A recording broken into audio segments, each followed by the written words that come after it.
Lucky you. 36 best holes in Into golf. Alternate Shots podcast, Barney's Army. where we talk about Sandy. golf, poker, James Bond. horse racing, Double. classic movies. Zenyatta. We have no script. Down the stretch they come. We are glad you joined us. Frankly, my dear, I don't give a damn. Well, Billy, how excited are you? We are with royalty today. There's no more royalty around Wingfoot than someone with the last name of Collins. And we have none other than Bobby Collins here. And he is as part of Wingfoot as anybody ever was or is. And he goes backwards and forwards and sideways. And he's vertically and horizontally integrated to Wingfoot. Bobby, welcome to the Alternate Shots podcast. Billy Regan and Bob Williams are so happy to have you here. And we're looking at your favorite hole. You told us your favorite hole is what? 7 East, and thank you for that introduction. Hey, Bobby, how does it feel to be talking to us and not having to make people get out of the way so we can tee off? It feels a little different, to be honest. Oh, what a pretty hole. Why'd you pick this one? Well, there were a couple of reasons. One is I just absolutely, it's one of my favorite holes I've ever played in my life. And, when you as a caddy, you can always take the shortcut. So you come up after 6 East, come up the hill, and then you get up top on that plateau and you can really purvey, a lot of the West course, the front nine of the West. And I just thought it was really, really cool. And there's the water fountain there too at the top of the hill for you. But one of my favorite stories about the hole is why I love it so much was one day, Birdman, who I know you did, we for almost a decade, we'd go 36 holes about 4 or 5 days a week. So we were like inseparable. So one day, it was a Monday, the West was closed for maintenance. And we were allowed to play. My father was the caddy master now, and we were allowed to play in the morning, the East course, and then we would caddy in the 1 o'clock shotgun. So me and Birdman went out early in the morning, ran around, and played 18 holes, and then we were going to caddy in the afternoon. And we ended up caddying for George Burns. I don't know if you remember him, the old pro. Yeah, the golfer. Sure. Yeah. He was really, really, at one time he was really good. As a matter of fact, it wasn't that long afterwards. I believe he came in like second or third in the U.S. Open. Yeah. So we're caddying for him, and we had a blast in the morning. We're out there caddying for him. I have his bag, and it was 3 amateurs, and the loop was kind of mundane. It started off very quiet, very slow, and whatnot. And we were excited. And so finally, I got to 7 East, and I went to George Burns. I said, I've had enough. Let's have some fun. I said, I bet you $5 in front of the 3 amateurs, you can't par this hole. And he looks at me, and I just came in second in the U.S. Open. I said, all right, you want to make it $10? So we get there, and I'm up at the tee. Birdman went out for caddy, and back then you had the persimmon wood, so you didn't hit it the way they hit it today. But absolutely Sunday tattoos. His persimmon drive had to be 280. Right down the middle, and that's when I knew I won the bet, because the pin was all the way in the back right-hand plateau, and I knew that he was going to try to shut me up and make birdie. So he went after the pin and came up in the middle of the right-hand bunker. And we all know that the only way you're getting that up and down is if you make the 15-footer. So he hit a great bunker shot, rolled to the left, and then he's got this 15-footer. And I said, we got $10 on this now. You want me to read the putt for you? He goes, leave me alone. Missed the putt. And then He misread it. He misread it. If you were going to give him an honest read from left of that pin, what would it have been? A lot less break than he thought, right? It was like a right center putt. Yeah. It almost what do they say? Breaks to New York City, right? New York City's to the left. That's right. And City's going to fight it. And the loop, the amateurs got a huge kick out of it, and it really kind of made the day, and that's why it's one of my favorite holes. Billy's brother Neil, you know much about Neil. Neil never saw a 200-yard shot that he didn't think it was the right club was his putter, right? Do you know that about Neil? Yeah, Neil said he's comfortable from 185 with a putter. So he told me I'm comfortable from about 185. Yeah. So he told me, like you just told the story, he's playing, Bobby, I made a 3 on 7 East and I 2-putted. Yeah, I two said, putt Neil, birdie. made a birdie. I said, Neil, you're not that long. He said, yeah, you're right. I hit a pretty good drive, about 270. I had something like 165, 170 left. I took out my putter, put it on the green, and made the 6-footer for birdie. Yeah, no kidding. Unbelievable. God's honest truth. And Billy's seen him go make a 3 on 16 West from further out. 186 yards, and I've also seen him make a two-putt birdie on 17 East. That's Think From about the that. tee. That's a par Must have three. been Yeah. down green. You talked about Birdman and so forth. I never asked anybody this question, and I never did it. But were you ever out? You said the loop was mundane. Did you and the other caddy you were with, were you ever gambling with out there with the guys that you had? Did you ever do any of that? Yeah, when we had real good players, yeah. Not so much with Birdman, but with other caddies. I mean, the greatest thing- Birdman was too smart. You couldn't sucker him into bets like you did with George Burns, huh? What the most amazing thing about Wingfoot growing up, I started in 1973, was the amount of kids from early 10, 11, 12, 13 to college kids. I mean, there had to be 30, and Bobby, you can remember some of these names like Archie, Yeah. Richie Shank. Colangelo, Shank, Yeah. all the way down to and then you had Chip Archer and the Steinthalls and the Collinses, my brothers, my cousins, Richie Baker, John Burlington. I mean, there was the Bobby Morrell, Peter Malloy. Richie Baker comes up now all the time. He lives out in the West Coast. I see him in the summer. You probably see him when he comes west, east, right? Yeah, absolutely. And I mean, it was incredible, to go in the caddy. There were days that, this kid, Bobby Morrell, he was so funny. And he would be telling jokes and what you were hoping you didn't get called. We were having such a fun time in the caddy yard. Oh, yeah. Yeah. The stories with you guys. Now, Bert told us that you actually caddied in that legendary 4-ball with Evel Knievel. Tell us about that. I'm only bringing up 2 West because I remember coming out, running out, and seeing this circus show that you were in with about 6 or 8 golf carts and pretty attractive women and a lot of frescoes going on at Wingfoot. You never saw that before. There's no cart girl at Wingfoot. There's no halfway house. Did Knievel's card have 2 wheels? I mean, back then we had the carts with 3 wheels. 3 wheels, yeah. Capsize them. I believe, which is so funny that when you'd have a loop like that, how, Dad would give out 4 rabbits, basically. I believe it was Chip Archer, me, Peter Malloy, and Bobby Morrell. It was so long ago, and I've had so many, unbelievable loops that I've caddied for. So my memory isn't as great as it used to be, but I just remember the entourage and the amount of money that they were playing for, which when we were caddying a $2 Nassau, a $3 Nassau, it's something. Unless Bobby, when we caddy for Trump and Fugazi and those guys. Oh yeah, that was $100 Nassau. That was not the Nassau these guys played for was 10 times that, right? It was $10,000. There was a bet at one time or something like that. $10,000. 10,000 was like, I mean, that's multi-millionaire stuff, and I would just, you sometimes then you prevent puke, so to speak. So I was just trying to do the best job I could. I mean, there was a gallery, there were carts that you never saw this except maybe in like the Anderson or the club championship. And I remember Kelly Mosier and the amount of money and I knew, I finally found out that I was very close with Kelly at the time and his wife Glenda, that Kelly was getting taken care of. If he won, he won. If he lost, he didn't have to come up with the money. That was my understanding. Is they covered his action, yes. But he still had to be sweating through multiple shirts in that couple rounds of golf, right?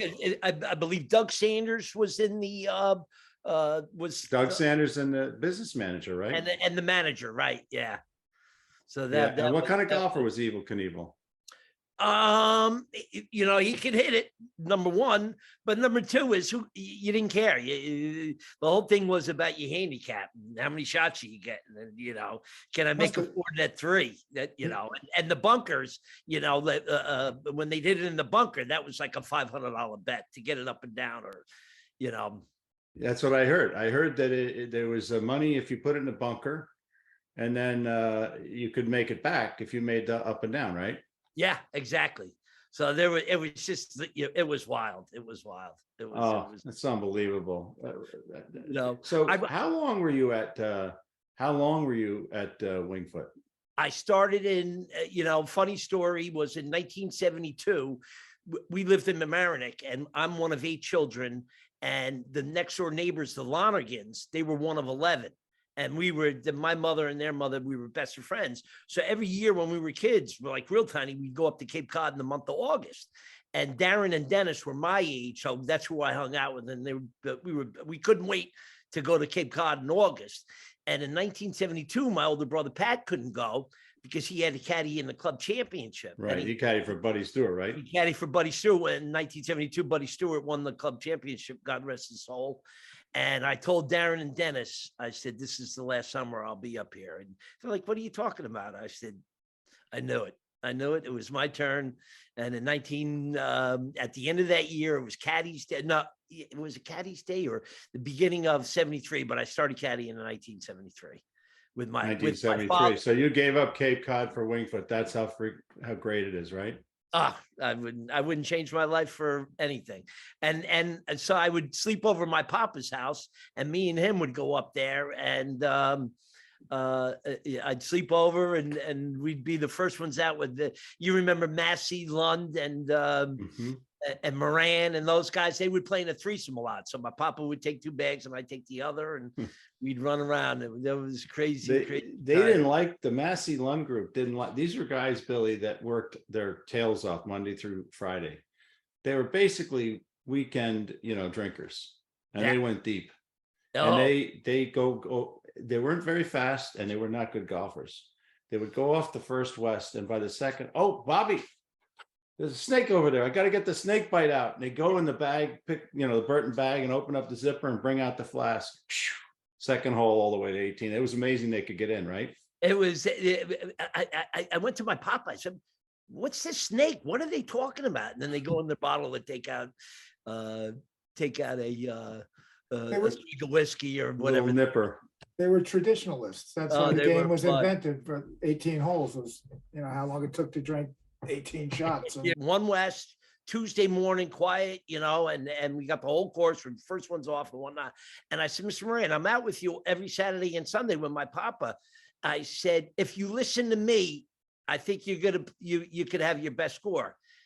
I said, but you got to listen to me every shot. And he goes, all right, we'll give it a shot. So One West, what he would do is hit driver. They weren't that good and they weren't that long. So he'd hit driver 3-wood into that bunker every single time. In that bunker, 50 yards short of the green, then he'd fat it, then he'd scull it over the green, and he'd make 7. So he hits a beautiful drive right down the middle, and he goes, okay, I give him the 6-iron. He goes, what are you doing? He goes, I can't get home with that. And I said, well, you can't get home with 3-wood either. The best you can do is hit it in that front bunker. So he hits 6-iron, short of the bunker, hits a 9-iron on the green, and makes a putt. First time he ever parred the hole. No way. Yeah. You took 3 strokes off right off the bat. Off the first hole. And then we just go on and on and on. So the guy shoots 88. First time he ever broke 90 in his life. And we had a blast. He was going nuts.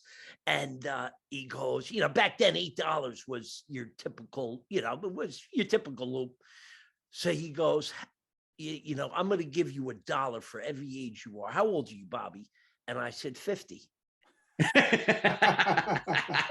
So how many Collinses have you ever counted them up that had something to do with Wingfoot, from your cousins and Terry and your dad and all the other people? That how many have had a relationship with Wingfoot, including your papa?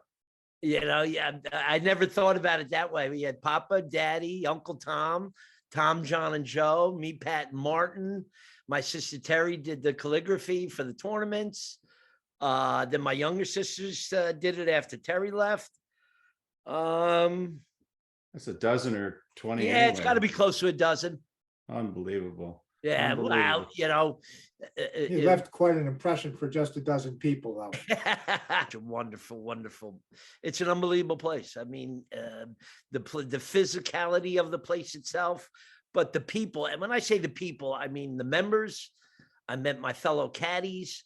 I mean, the workers, whether it was on the greens crew or in the kitchen or down at the caddy shack or the cart man. I mean, it was wild. It was, Your dad was basically as well known as Wingfoot. He's like a celebrity. Well, That doesn't happen a lot in corporations or anywhere else. Yeah. I mean, when he started, he went up there in I believe it was like somewhere around the 40s. And he goes up there and he goes, Gene Hayden he was younger, I believe he was the caddy master. And he said, hi, my name is Pat Collins. I'd like to be a caddy here. And Gene was an AA guy. And Gene goes, what do you have, a brother, Tom Collins? And my father turns around, he goes to his brother, my uncle Tom. He goes, hey, Tom, he knows you. Gene was so he was tough. You're right. He didn't have that sense of humor. So when I found out was, when I was 9 years old, 10 years old, I'm first starting, he would go on Sunday mass to St. Gregory's. And I knew that 7 o'clock mass, he'd have communion, and then he'd leave to get up to Wingfoot by 7:30. And St. Gregory's was always known for, real 15-minute mass. Yeah. So my father, didn't have to be up there early for the tournaments back then. And I would go and sit behind Gene at mass. And then I did, Gene, you think you can give me a ride up to Wingfoot? He just loved it. I'd be the first one out every day. Oh my goodness, that's awesome. Work in the room. Yeah, I worked the church. You worked the church. Wow. It's like Mark Bavaro kneeling down in the church with Mr. Mara, right? Those stories. Remember those stories? Sure do. The Mara family. What an awesome family. Something, I remember right? caddying for Wellington, and I got close with John at Westchester. Just a wonderful, wonderful family. Any other celebrities you remember in your time at Wingfoot? I've been just blessed in that era of golf and celebrities. I had we caddied for Bob Hope, Bing Crosby, Evel Knievel. We talked about. I had Willie Mays. I caddied for Whitey Ford. I caddied for. My all-time favorite was Don Meredith from the Cowboys. And then the pros, I'd caddy for Jack Nicklaus. I didn't caddy for Jack and Wingfoot. I caddied for him at St. Andrews. I caddied for Ben Crenshaw, Tom Kite, and Jerry Pate, all in their primes when they came up to Wingfoot. So did you caddy for Tom Watson in 73 or in the spring of 74 when he came up to practice at Wingfoot? I remember he came up. It was kind of cool. I thought maybe you were the one who took him out. No, because he came up mid-morning and I was already on the golf course. Stevie Steinthal caddy for him, and Dad knew he was coming, and Dad asked me if I wanted to go with Tom Watson. And Jack Nicklaus was my idol. I mean, my absolute idol. And I was like, I don't want to caddy for Watson. I hate him because I hated his guts. It was the same thing. I was a huge Islander fan growing up, and Gretzky came up to Wingfoot. Dad says, I got Wayne Gretzky. You're gonna caddy for Wayne Gretzky. I said, I'm not caddying for him. I'm Mike Bossy. When Mike Bossy comes up, then I'll caddy. But I'm not caddying for Wayne Gretzky. And it was the same with Tom Watson. So Stevie Steinthal got him, and then Stevie tells me, "You're an idiot. That guy's the nicest guy you never want to meet." And he hit the ball long. Oh, he was, they said he didn't miss a shot for like 5 years in one point of his career. So you've got a brother, Marty, who's got some experiences. You got, Joey and John. Well, John was nickname was. Did Joey have a nickname? I know John. No, he didn't. Gene Hayden called him Farmer John. Why? Because John would always wear the overall, so it was Farmer John. Yeah, Farmer John. And Tom. Tom. They all live in right there in White Plains. Again, the 4 mile rule. Like you don't live more than 5-6 miles from the clubs you love most, Westchester Country Club and Wingfoot, right? Yeah, that's the 4 mile rule. I truly believe in it. What's your best round at Wingfoot, or what's your favorite course? I don't know why, but the East is my favorite. I shot 72 on the East and the West. Back in the day when I could play. I mean, it's so funny golf. Was Chipper with you? I played a lot of golf with Chipper back then. Yeah. I mean, I hit driver 6-iron, when I was a kid in the 16 West, 17 West, and 18 West. I can't get home with driver 3-wood on any hole now. On 16 West, you hit 6-iron? Yeah, I hooked it around and just, back in the 70s, they didn't have the irrigation system, if you remember. So you would get quite a bit of roll, back then. Well, you might not. So I got a real cute story for you. So Dad goes to me, Arnold Palmer's coming up. You want to go with them? And I was like, you got to give Martin, if you're going to give it to somebody, give it, there it is, let Martin caddy for Palmer, but put me out in the group, let me, make sure everything goes all right. So I was just senior caddy back then at that time. So Martin goes on the first hole. He says, hi, my name is Martin. Like we were all taught, I'll be your caddy today. If you need any help, just ask me. Otherwise, So he goes, great to meet you. And Mom, he was so nice.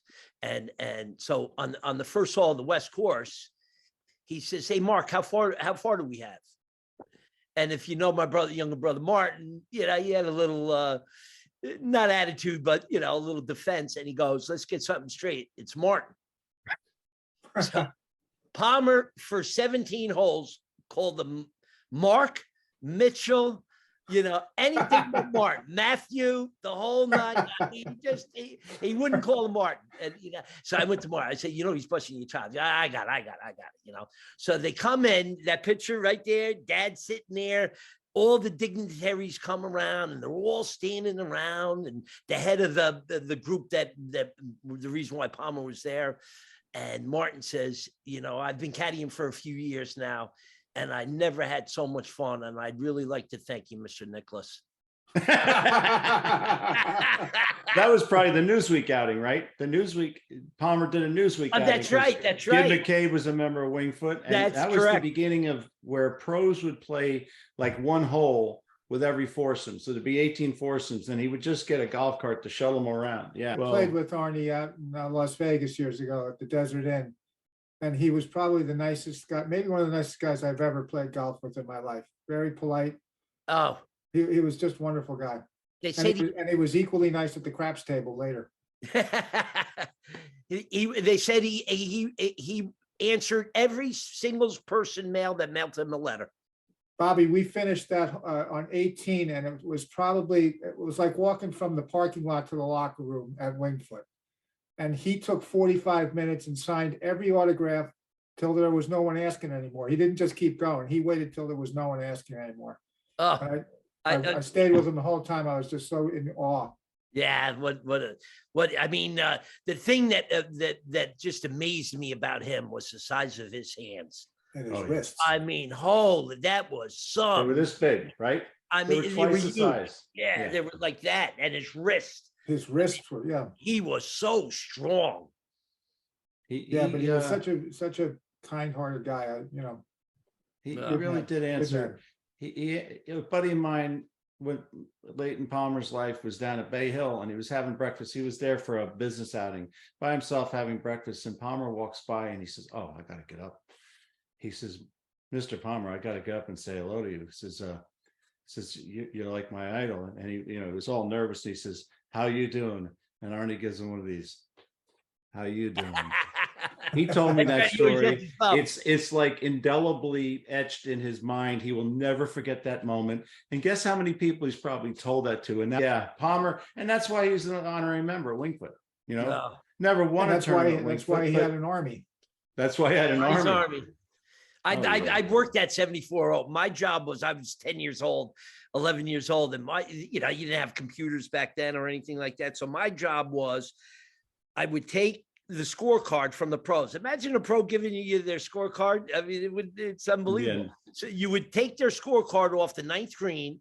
I'd run over to the practice green where the new Xerox machine would come out. They would photocopy it. And then I would run to the 10th tee to give the scorecard back.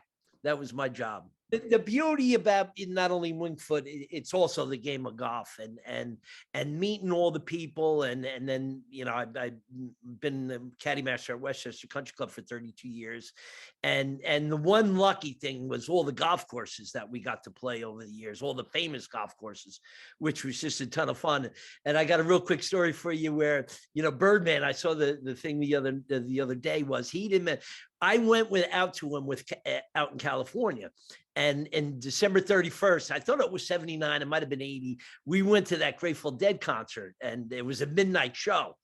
And we're coming home and we had to rent a car. Now we're two kids, we're 17, 18 years old. We could barely get a rent a car. We got to rent a car.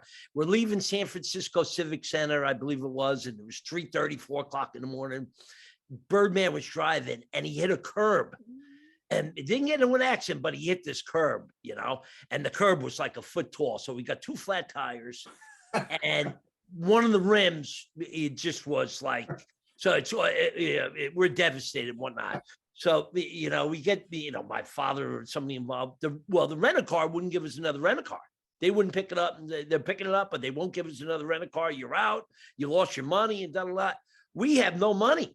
We're caddying in that Spalding tournament or whatnot. So we finally put up a couple bucks together and I go back then, no phone, no internet, anything like that. I go to the Yellow Pages and I find Rent-A-Wreck. Beautiful. That's right up our alley, Birdman. So it's $5 a day. You don't even have to wreck it. It's already wrecked. Yeah, right. And it's $5 a day. We get a Lincoln Ford Black LTS or whatever they were called. The muffler would drag on the ground and make sparks. You can see the sparks when you're driving. We're playing Cypress Point the next day. So we got this wreck of a car with the muffler dragging on the ground, spikes coming out. So we pull up to Cypress Point. The guards are coming down. Whoa, you guys are lost. I said, no, I have a tea time. He goes, get out of here. What's your name? Bobby Collins, and he goes, holy man, what the hell is going on here? All right, come on up. And so I valet parked the car. There's like a DeLorean there, a Maserati, and my car, where there's only like 4 people there. So I come out afterwards and I go to the valet car. We were the first ones off. We played like 3.5 hours, whatever. And we come off Cypress Point. We get the valet guy. And, can you get my car? I said, yeah, the Maserati, and he pulls up and there's sparks coming out of the Ford. That's classic. Yeah, it was fun. I'm gonna let you in with the sparks. Yeah, but see, you said the magic words. I'm Bobby Collins. Billy and I, they would have said, yeah, go try to play Poppy Hills. Good luck. Get out of here. Good luck.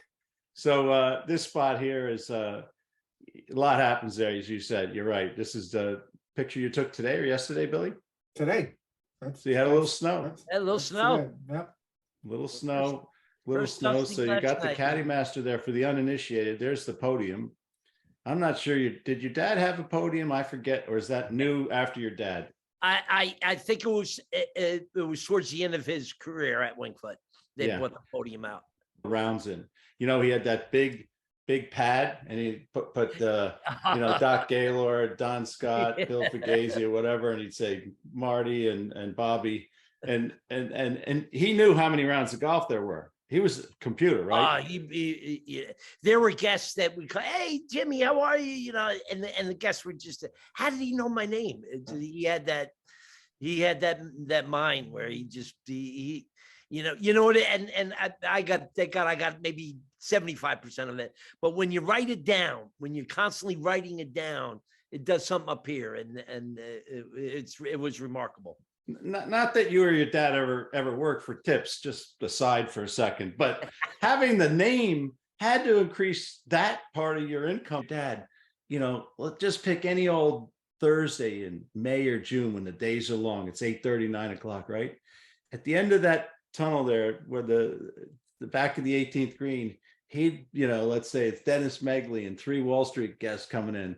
He'd be out there, one hand, right? That's the chit. That's the chit. At Winged Foot, you signed a chit, and then it came out of the window from your father, $100 a bag or whatever it was.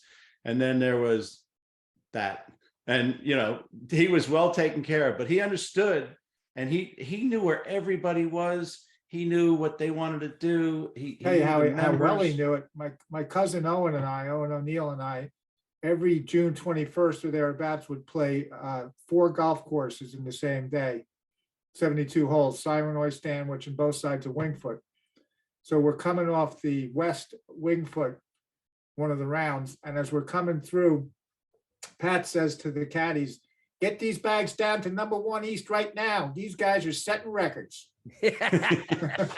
Yeah, but you know, But he was people- aware of what we were doing. That's what I mean. Yeah. But he was on the ball. name, when you go, let's say you go to Bermuda, or let's say you go to Puerto Rico, or let's say you go to Florida or California. Oh, I know Bobby Collins from there if they're older, or I know Pat Collins, or you know, it really is a well-known name. Thanks. Yeah, I mean, you did you have a favorite loop? Did you ever caddy for like Malfa and George Boss on a Friday, and then have them all day Saturday, 36, and all day Sunday? Wasn't that something you used to do? Yeah, we would.